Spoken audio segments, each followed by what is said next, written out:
नमस्कार, मैं नीलेश दुबे हमारे RAIS परिवार में आप सभी का हार्दिक स्वागत करता हूं। उम्मीद करता हूं कि आप सभी लोग स्वस्थ होंगे और आप लोगों की पढ़ाई जो बहुत ही बेहतर ढंग से चल रही होगी। जैसा कि आप सभी को ज्ञात होगा कि हम लोगों ने पिछली क्लासेस में बेसिक अलजेब्रा से रिलेटेड एक अच्छे स्टैंडर्ड्स के क्वेश्चन सॉल्व किए थे और मुझे पूरा यकीन है कि आपने उन सवालों को अच्छे से समझा होगा और उन सवालों को सॉल्व करके आप सभी के अंदर बहुत ही अच्छा एक कॉन्फिडेंस बिल्डअप हुआ होगा। उसका रीज़न सिर्फ यही है कि आपने जो मैंने बेसिक बताए हैं, कॉन्सेप्ट बताए हैं, उनको बहुत ही अच्छे तरीके से समझा।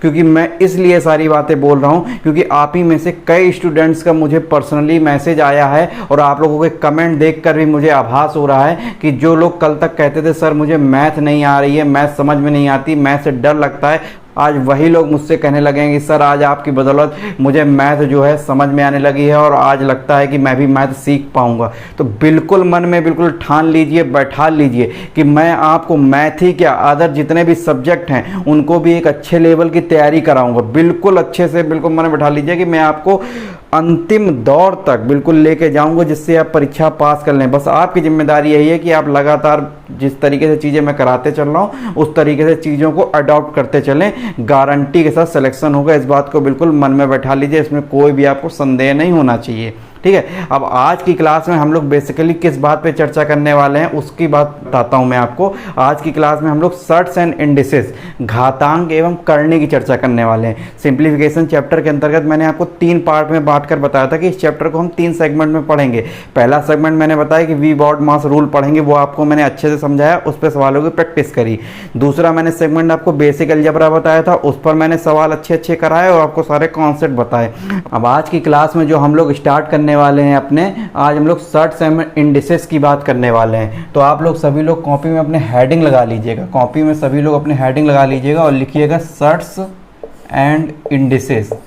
सर्ट्स एंड इंडिसेस की आज हम लोग चर्चा करने वाले हैं और आज की क्लास देखिए बहुत ही ज़्यादा इंपॉर्टेंट है। मैं बता दूं, आज मैं कुछ ऐसी बातें बताऊंगा, कुछ छोटी छोटी बातें बताऊंगा जो कि आपकी बेसिक कॉन्सेप्ट के रूप में निकल के आएंगे जब आप क्वेश्चन सॉल्व करोगे। अगर इन बातों को आज आपने सुना तब तो आप आगे की क्लासेस समझ पाओगे, आगे क्वेश्चन सॉल्व कर पाओगे। अगर आपने आज की क्लासेस को नहीं अच्छे से देखा, नहीं समझा, तो फिर बड़ी समस्या आने वाली है और वो समस्या हमेशा बनी ही रहेगी। इसलिए आज की क्लासेस को बड़ी ध्यान से समझिएगा। कहने मतलब कि बातें छोटी छोटी होंगी लेकिन मोटी बातें होंगी, मतलब इंपॉर्टेंट बातें होंगी। तो सर्ट्स एंड इंडिसेस आज हम लोग पढ़ने वाले हैं। हिंदी वाले लिख लेंगे घातांक एवं करनी, घातांक एवं करनी, हिंदी वाले लिख लेंगे। ठीक है, अब इस वाले चैप्टर में मैं आपको सबसे पहले देखिए बताना चाहूँगा कि कोई भी संख्या होगी उसमें 2 चीज़ें जरूर होंगी।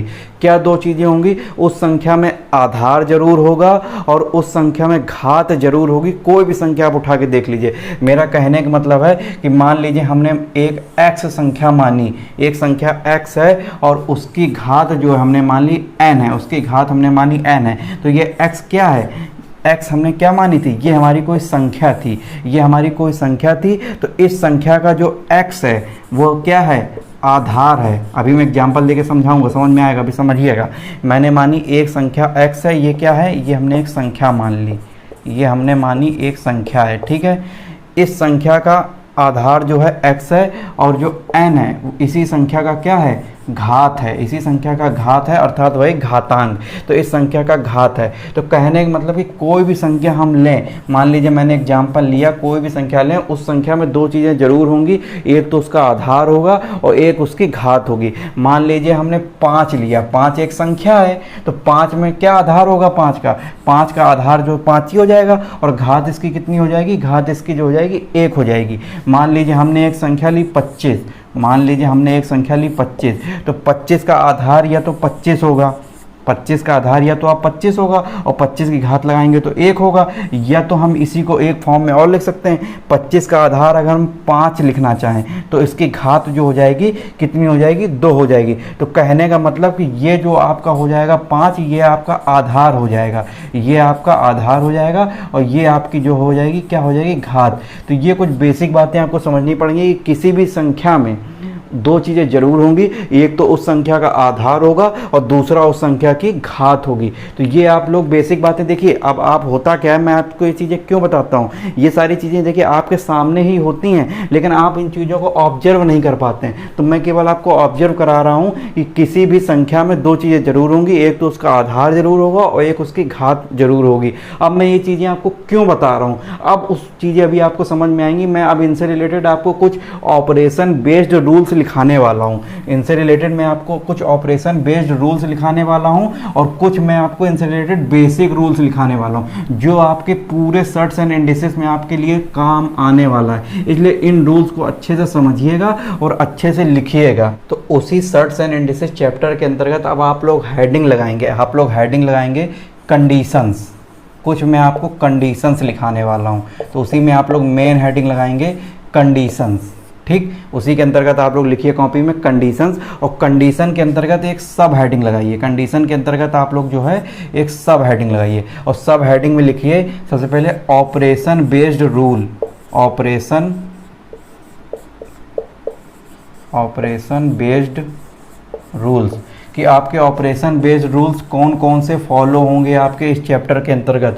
अब आपको ऑपरेशन बेस्ड रूल्स में कुछ दिखाने वाला हूँ। अब कौन कौन से वो रूल्स होंगे आप देखिए, और इसी सब हेडिंग के अंतर्गत आप लोग एक हेडिंग और लगाइए। तो पहला पॉइंट इसी के अंदर लिखिए, ऑपरेशन बेस्ड रूल्स के अंतर्गत जो मैं आपको कंडीशन के अंतर्गत लिखाने वाला हूँ। तो ऑपरेशन बेस्ड रूल में आप देखिए, कभी भी कहीं पर अगर इस तरीके से लिखा मिल जाए, किस तरीके से लिखा मिल जाए, मान लीजिए ए लिखा है, ए की पावर लिखा है m, a की पावर लिखा है m, और इसकी पूरे टर्म की बात हो रही है। a लिखा है, a की पावर लिखा है m, जो चीज़ मैं बोल रहा हूँ वो समझने की कोशिश कीजिएगा।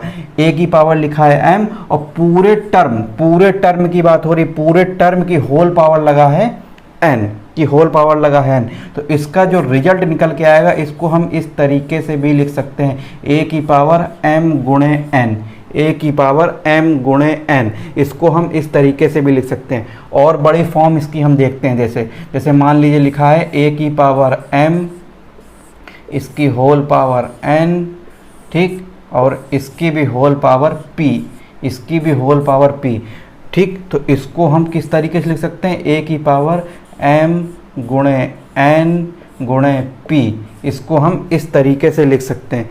लेकिन अब इसी में मैं आपको कंपेयर करते हुए दूसरा पॉइंट भी बता रहा हूँ। यहाँ पर आप इसी का दूसरा पॉइंट डालिएगा, यहाँ पर आप इसी का दूसरा पॉइंट, ऑपरेशन बेस्ड रूल के अंतर्गत पहला पॉइंट आपका ये हो गया। अभी दोनों का एग्जाम्पल भी दूंगा, अभी आप इसको लिखिए। इसी का मैं आपको यहाँ दूसरा पॉइंट बताने जा रहा हूँ। दूसरे पॉइंट में अगर कभी इस तरीके से आपको लिखा मिल जाए, a की पावर m और m की पावर n, m की पावर n, तो कहने का मतलब है कि ये जो पावर लगी हुई है, यहाँ पर समझिएगा, ये जो पावर लगी हुई है ये m की पावर n, ये घात के ऊपर घात है, ना कि पूरे टर्म के ऊपर घात है। अब यहाँ पर इसका कंपैरिजन समझिएगा, यहाँ पर a की पावर m लिखा मैंने और ये पूरे टर्म के होल पावर n लिखा था मैंने, और यहाँ पर मैंने क्या लिखा, a की पावर m और पूरे टर्म की होल पावर n नहीं है यहाँ पर केवल m की घात n है। अब यहाँ पर मैं एग्जाम्पल से लेकर आपको समझाता हूँ, अब आपको समझ में आएंगी दोनों चीज़ें।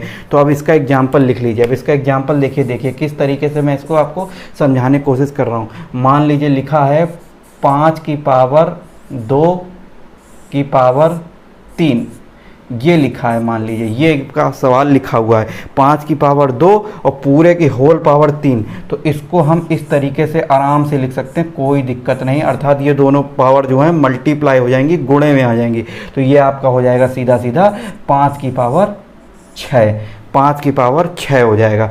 अब लेकिन मैं यहीं पर इसी एग्जाम्पल को थोड़ा सा बदल के लिख दूं।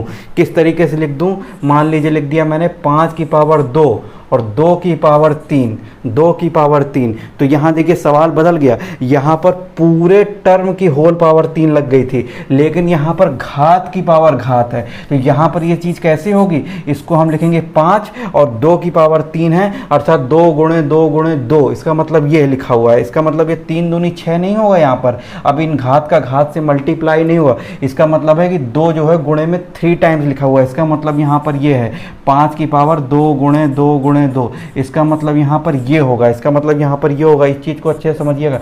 तो इसका मतलब यहाँ पर ये होगा, तो ये चीज़ हो जाएगा 2 दूनी 4, 4 दूनी 8, अर्थात ये 5 की पावर 8 हो जाएगा। तो ये देखिए सवाल के दोनों के आंसर आपके बदल गए।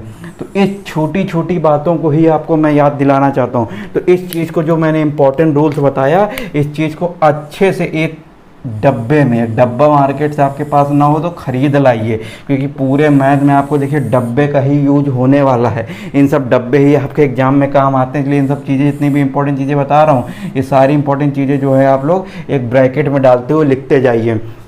तो ये आपको मैंने पहला रूल दोनों को कंपैरिजन करके बताया कि कभी अगर a की पावर m ये कोई भी टर्म लिखा हो, अगर उसकी होल पावर घात लगी हुई है तो सारी घातें जो है गुणे में हो जाती हैं। लेकिन अगर घात के ऊपर घात लगी है और होल पावर नहीं है, घात के ऊपर घात, तो इसका मतलब कि पहले हम घात को सॉल्व करेंगे और जितनी बार लगी होगी उसका गुणा करके तब लिखेंगे। तो इस चीज़ को उम्मीद करूँगा कि आप लोग अच्छे से समझ पाए होंगे। अब इसी में कुछ बेसिक रूल्स और देखिए, अब इसी में कुछ बेसिक रूल्स जो है हमारे, ये तो आपको मैंने इसी का सब रूल बताया पहला, फिर इसी का मैंने सब रूल बताया दूसरा, अब इसी का सब रूल आप देखिए तीसरा।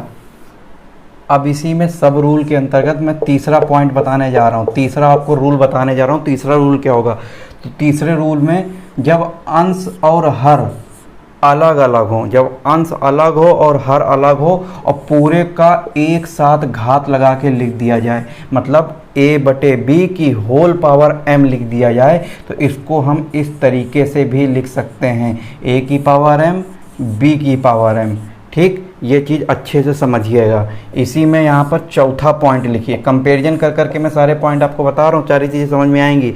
जब इसी में अगर ये गुणे में लिखा हो, अर्थात a गुणे b की होल पावर m की होल पावर m लिखा हो, तब ये चीज़ें कैसे लिख सकते हैं हम इसको हम a की पावर m गुणे b की पावर m इस तरीके से भी लिख सकते हैं। तो ये चीज़ आप समझ पाए होंगे, ये चीज़ जो है आप लोग समझ पाए होंगे जब आपका अंश अलग होगा और आपका हर अलग होगा, और जब फ्रैक्शन फॉर्म में लिखी होंगी अंश और हर में कि होल पावर m लिखा होगा, तो इसको हम इस तरीके से भी लिख सकते हैं कि अंश की घात अलग हो जाएगी, हर की घात अलग हो जाएगी, सेम इस तरीके से भी लिख सकते हैं। और इसी तरह अगर गुणे में लिखा होगा लेकिन आपकी दोनों संख्याएं जो हैं अलग अलग होंगी कि होल पावर m लिख दें, तो इसको हम इस तरीके से भी लिख सकते हैं। ये सारी चीज़ें आपकी क्वेश्चंस में बहुत ज़्यादा सॉल्व होंगी, इसलिए बेसिक चीज़ों को अच्छे से समझिएगा। मैंने मान लीजिए एग्जाम्पल लिया, मान लीजिए लिखा है 2/3 की पावर 2, ये लिखा हुआ है, तो इसको हम किस तरीके से लिख सकते हैं? इसको हम 2 की पावर 2 और 3 की पावर 2, इसको हम इस तरीके से भी लिख सकते हैं। और इसको अगर हम सॉल्व करें तो ये आपका आएगा 2 दूनी 4 और 3 तक 9, इस तरीके से आएगा। और मान लीजिए यहाँ पर हमने एग्जाम्पल लिया, मान लीजिए यहाँ पर हमने एग्जाम्पल लिया 2 गुणे 3 की पावर 2 गुणे 3 की होल स्क्वायर 2, तो इसको मैंने बताया कि इसको हम इस तरीके से भी लिख सकते हैं 2 का स्क्वायर गुणे 3 का स्क्वायर, तो ये आपका हो जाएगा 4 और ये आपका हो जाएगा 9, तो 9 चौको 36।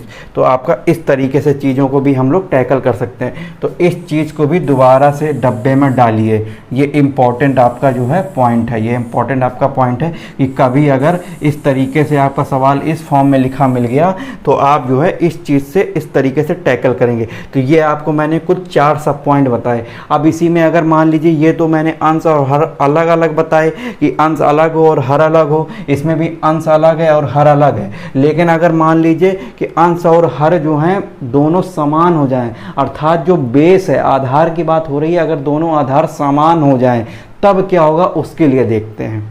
5वें पॉइंट में देखिए, 5वें पॉइंट में मैंने बताया कि जब आपके जो है दोनों आधार समान हो जाएं, अर्थात a की पावर m हो जाए और a की पावर ही n हो जाए। अब इसमें देखिए ये भी आधार सेम है और ये भी आधार सेम है, तब आपका रिजल्ट क्या निकलेगा? देखिए, तो इसको जो है हम इस तरीके से भी लिख सकते हैं a की power m plus n, a की पावर n प्लस n।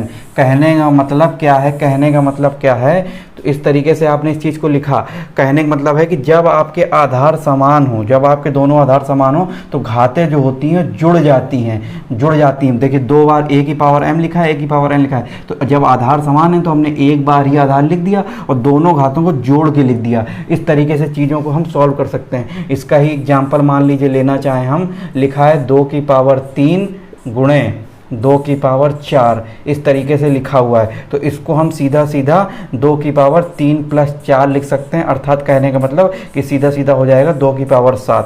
ये हो जाएगा इसका। और इसी में ब्रैकेट में, इसी में अगर आप लिखना चाहें तो लैंग्वेज में लिख लीजिए, आपको समझ में आएगा कि जब आधार समान हो, जब आधार समान हो, लिखिए जब आधार गुणे में, इस तरीके से लिख लीजिएगा यहाँ पर, जब गुणे में, जब गुणा में, जब इस तरीके से लिखिएगा, जब गुणा में आधार समान हो तब घातें जुड़ जाती हैं, तब घातें जुड़ जाती हैं।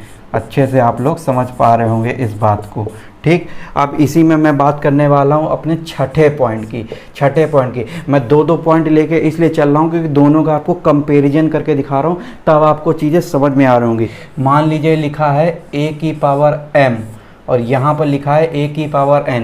ये हमने गुणे की बात करी थी जब आधार समान हो, ये हम भाग की बात करने जा रहे हैं जब आधार समान हो। तो इस केस में दो केस बनेंगे कि इसको हम देखिए दो तरीके से लिख सकते हैं।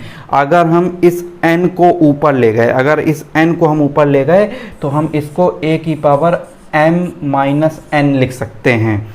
अगर हम इस m को नीचे ले जाएं तो इसको हम लिख सकते हैं 1/a की पावर n माइनस m, ठीक। अब आप पे डिपेंड करता है कि आप n को ऊपर ले जाएंगे कि m को नीचे ले जाएंगे, ये सवाल पर डिपेंड करेगा कि संख्या हमारी किस में पॉजिटिव आ रही है करने पे। अगर ऊपर मान लीजिए बड़ी संख्या है, नीचे मान लीजिए छोटी संख्या है, तो नीचे वाली को ऊपर ले जाएंगे। लेकिन अगर घात में नीचे बड़ी संख्या है और ऊपर छोटी संख्या है तो ऊपर वाली को नीचे लेके आएंगे। वो आप अपने सहूलियत के हिसाब से चीज़ों को जब सॉल्व करेंगे तब उस हिसाब से करेंगे। अब मान लीजिए इसका हम एग्जाम्पल, इस चीज़ को आप लोग जो है अच्छे से डब्बे में डालिए, इस चीज़ को अच्छे से डब्बे में डाल लीजिए कि इसका रिजल्ट ये हो सकता है। तो यहाँ पर लिखिए इस चीज़ को, फिर से इस चीज़ को लिखिए कि जब भाग में आधार समान हो, आधार समान हो, आधार समान हो तब घातें घट जाती हैं, तब घातें घट जाती हैं। आपको अच्छे से चीज़ समझ में आई होगी। मान लीजिए इसी का एग्जाम्पल मैं आपको दिखाना चाहूँ कि इसका एग्जाम्पल लिखा है, मान लीजिए लिखा है 2 की पावर 3 और यहाँ पर लिखा है 2 की पावर 2, ठीक। तो मैंने आपको बताया कि इसके दो तरीके हो सकते हैं, लेकिन अब आप पे डिपेंड करता है कि आप कौन सा तरीका यूज़ करेंगे। अब आप इसमें देखिए कौन सा तरीका यूज़ करेंगे। अगर इस 3 को आप नीचे ले गए तो 2 माइनस 3 हो जाएगा, तो कहीं ना कहीं जो है संख्या माइनस में आ जाएगी। तो अब आपकी जिम्मेदारी यही है कि आप इस चीज़ को समझेंगे कि आप इस 2 को ऊपर ले जाएँ तो ज़्यादा अच्छे में रहेंगे। तो इस 2 को आप ऊपर ले जाएँ तो ज़्यादा सही रहेगा। तो आपका जो हो जाएगा 2 की पावर 3 माइनस 2 हो जाएगा, अर्थात 2 की पावर 1। तो ये आपका सीधा सीधा 2 हो जाएगा। ये चीज़ यहाँ पर लिखी हुई है। लेकिन अगर इसी चीज़ को मैं इस तरीके से लिख दूँ 2 की पावर 2 और यहाँ पर 2 की पावर 3, तब इस चीज़ को हम किस तरीके से सॉल्व करेंगे, तब आपका ये हो जाएगा 1/2 की पावर 3 माइनस 2, 1/2 की पावर 3 माइनस 2, तो ये हो जाएगा 1/2।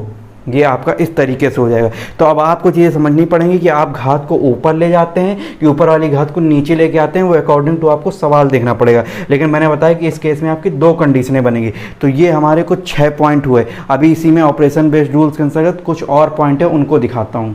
अब उसी के आगे जो है हम लोग 7वें पॉइंट की बात करने वाले हैं। इसमें क्या बात करने वाले हैं कि जब जो है आधार, जब मैंने बताया कि आधार समान हो लेकिन घातें जो हैं भिन्न भिन्न हों और बराबर में हो। मान लीजिए इस तरीके से लिखा है a की पावर m और ये लिखा है a की पावर n, इस तरीके से लिखा है। तो यहाँ पर हम इसके रिजल्ट को किस तरीके से लिख सकते हैं, इसके रिजल्ट को हम m बराबर n भी लिख सकते हैं। इसमें आपको कोई भी डाउट नहीं होना चाहिए। इसको पूरे एक बड़े डब्बे में डाल लीजिए। कैसे मैंने आपको ये चीज़ बताई, इस चीज़ को भी अच्छे से नोट करिए। मैंने आपको बताया कि जब आधार समान, लिखिए जब आधार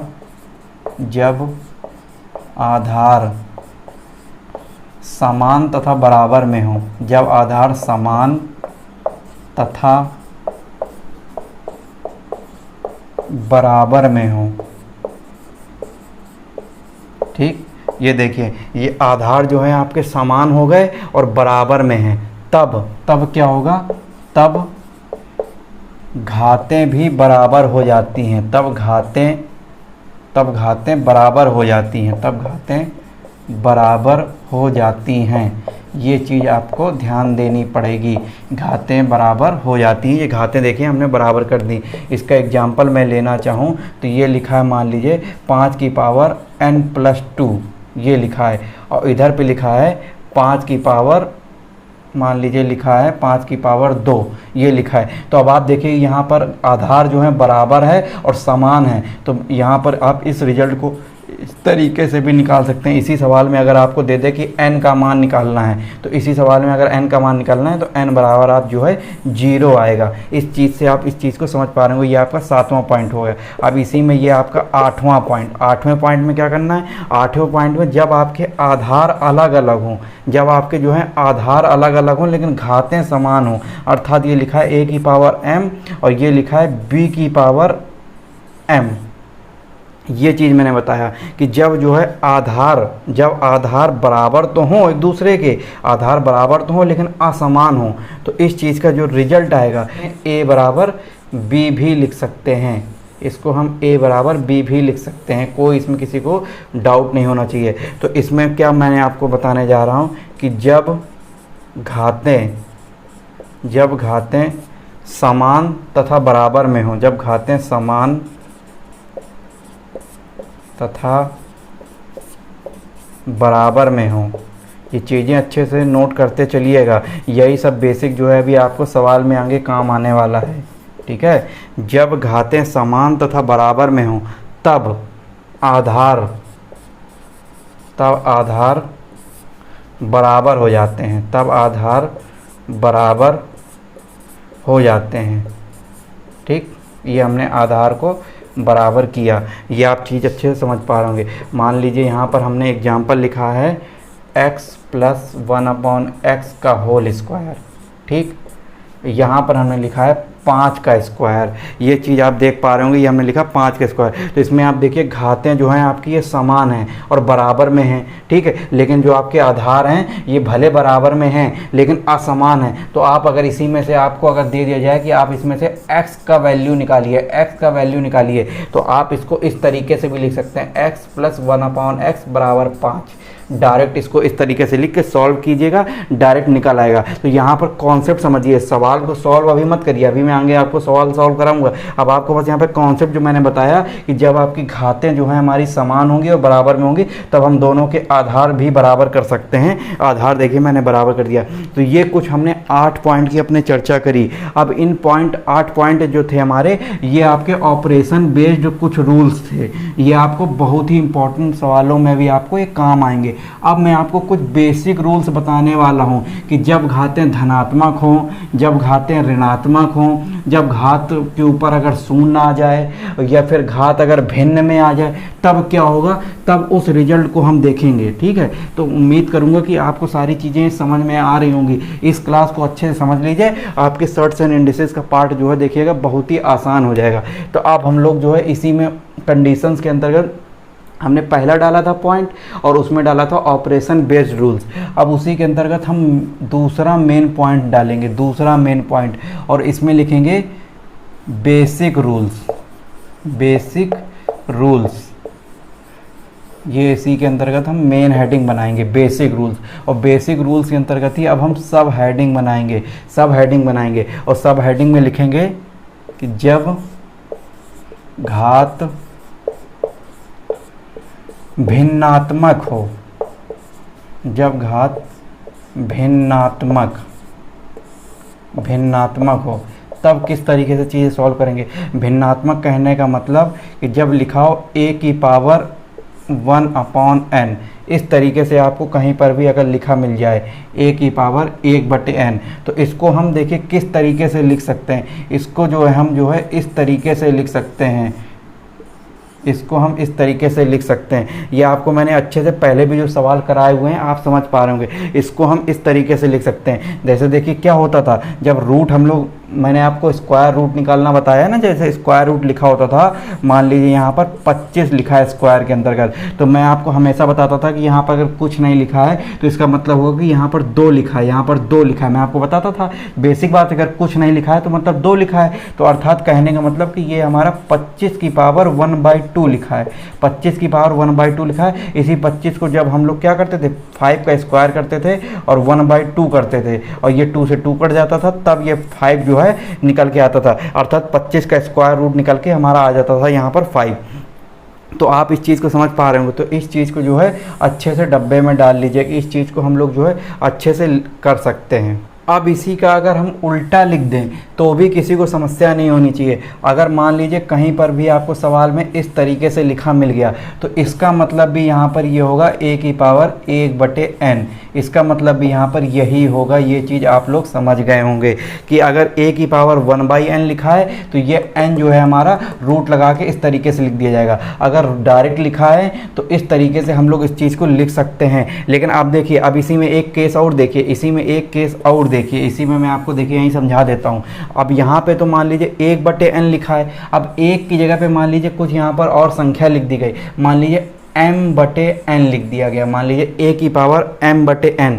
तो इसको देखिए, पहले अभी आप m को भूल जाइए, अभी आप देखिए a की पावर 1/n ही लिखा हुआ है। तो आप इसको पहले इस तरीके से ही लिख दीजिए कि जो आपने अभी तक पढ़ा है, जो आपने अभी तक पढ़ा है इसको इस तरीके से लिख दीजिए, और इसका पूरे का होल लगा के m लिख दीजिए। इसका मतलब यहाँ पर ये हो जाएगा, इसका मतलब यहाँ पर ये हो जाएगा। आप इस चीज़ को समझ पा रहे होंगे। और इसी का अगर हम उल्टा लिखना चाहें, इसी का अगर हम उल्टा लिखना चाहें तो इसमें भी किसी को दिक्कत नहीं होनी चाहिए। अगर मान लीजिए कहीं पर भी सवाल आपको इस फॉर्म में लिख गया, इस फॉर्म में लिखा मिल गया, तो इसको हम किस तरीके से समझ सकते हैं, a की पावर m/n, a की पावर m/n। देखिए इसको हम इस तरीके से भी लिख सकते हैं। तो यहीं पर इस चीज़ को भी नोट करके लिख लीजिएगा, यहीं पर इस चीज़ को भी नोट करके लिख लीजिएगा। ये आपका जो है एग्जाम्पल था, ये आपका जो है एग्जाम्पल था।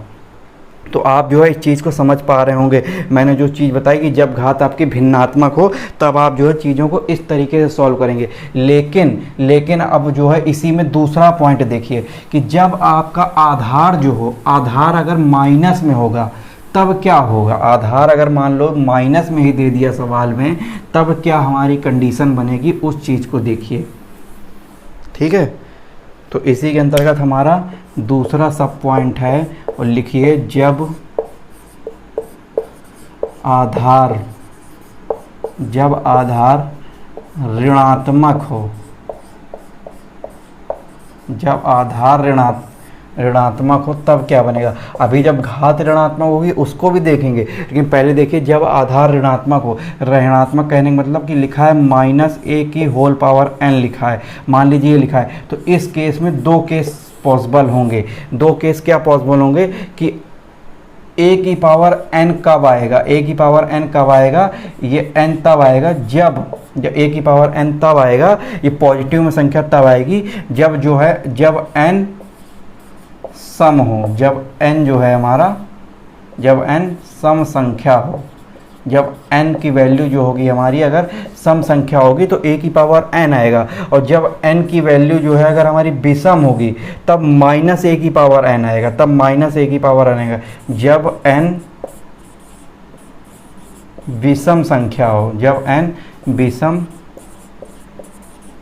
संख्या हो, तो ये चीज़ आप लोग अच्छे से समझ पा रहे होंगे। अब इसी में यहाँ पर इसी के अंतर्गत आप लोग सब पॉइंट देखिए, तीसरा सब पॉइंट। अब इनके अगर मैं मान लीजिए एग्जाम्पल की बात करना चाहूँ, इसका एग्जाम्पल भी देख लीजिए। मान लीजिए लिखा है 5 की पावर -5 की पावर 2, -5 की पावर 2। तो आप देख रहे हैं कि जो बेस है ये हमारा माइनस में है, ठीक है, और स्क्वायर घात जो है हमारी सम है, तो ये जो आएगा हमारा 25 आ जाएगा डायरेक्ट, क्योंकि घात जो है हमारी सम है। अगर यहीं पर 5 की पावर -5 की पावर 3 लिखा हो तो ये आपका हमारा 125 तो आएगा, लेकिन माइनस में आ जाएगा, क्योंकि घात जो है हमारी क्या है, घात जो है हमारी विषम है। अगर विषम होगी तो हमारा आधार अगर माइनस में है तो माइनस में ही आएगा। तो ये चीज़ आप जो है दूसरे सब पॉइंट को समझ पाए होंगे। अब इसी में लिखिए जब घात ऋणात्मक हो तब क्या होगा भैया, देखिए मैं ये छोटी छोटी चीज़ें जो आपको बता रहा हूँ, यही सारी चीज़ें चैप्टर में पूरे काम आती हैं। तो इन चीज़ों को समझ लीजिए। बाकी सवाल तो आप लोग भी प्रैक्टिस करेंगे, अच्छे से कर पाएंगे, मैं भी कराऊंगा, अच्छे से कर पाएंगे, लेकिन जब चीज़ें आपको ये आएंगी तभी कर पाएंगे।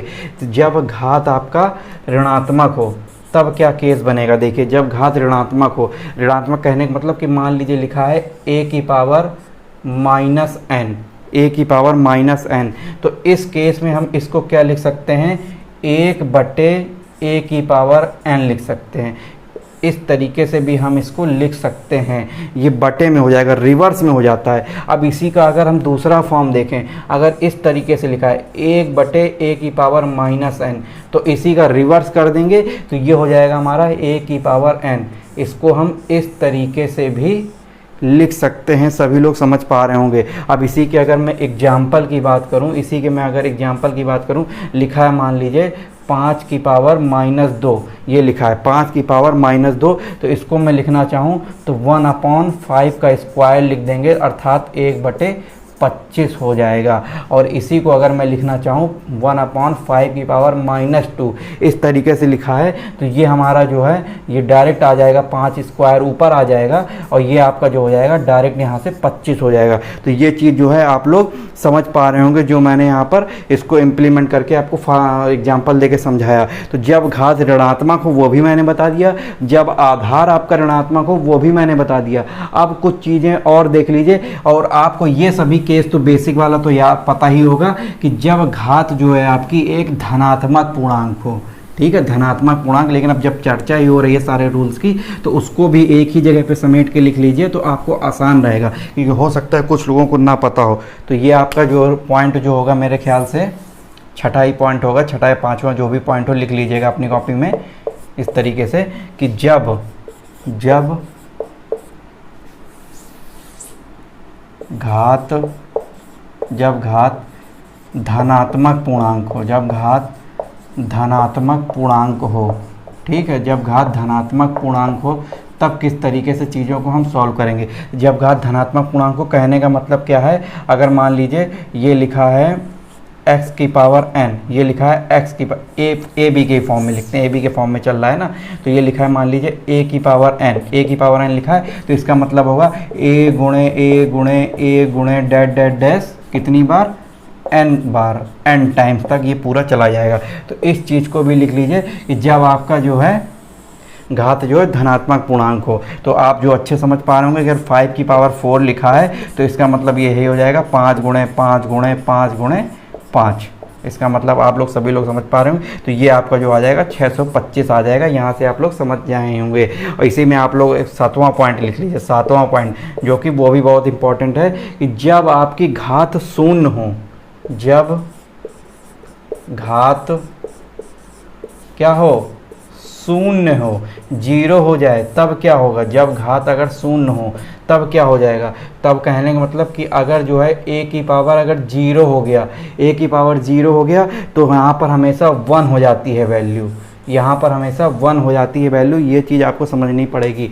ये आपका देखिए एग्जाम्पल था। अब इसी में मान लीजिए मैं एग्जाम्पल देता हूँ। मान लीजिए मैंने लिखा 99 की पावर 0, ये मैंने लिखा 99 की पावर 0। तो कितनी भी बड़ी संख्या दे दी जाए, लेकिन अगर उसकी पावर 0 हो जाएगी तो उसका जो मान होगा वो हमेशा 1 होगा। ये चीज़ आप लोग ध्यान दीजिएगा। तो ये कुछ जो है मैंने बेसिक बातें आप लोगों को बताई, जो कि आप लोग जब अभी सवाल सॉल्व करेंगे, ये आप सारी बातें जो मैंने पॉइंट लिखाए हुए हैं आज की क्लास में, ये आपके रामबाण आपके काम आएंगे। ये आपके रामबाण पॉइंट हैं। यही पॉइंट जो है आपकी पूरी सर्ट्स एंड इंडिसेस को मेनली जो है पूरा इन्हीं पॉइंट पे डिपेंड है, और आप लोग जो है बड़ी आसानी से सवालों को सॉल्व कर पाएंगे। अब हम लोग जो है अगली क्लास में जितने मैंने नियम थे वो सारे बता दिए। अब इन नियम्स को आप अच्छे से कॉपी में नोट करेंगे और इन नियम्स को कई बार समझने की कोशिश करेंगे। जो अभी हम लोग नेक्स्ट क्लास हम लोग लेके आएंगे, उस नेक्स्ट क्लास में हम लोग देखिएगा इन्हीं पे आधारित कितने अच्छे अच्छे स्टैंडर्ड लेवल के सवाल करेंगे। लेकिन जब आपको बेसिक पता होगा तब चीज़ों को आप जो है बड़ी आसानी से सॉल्व कर पाएंगे।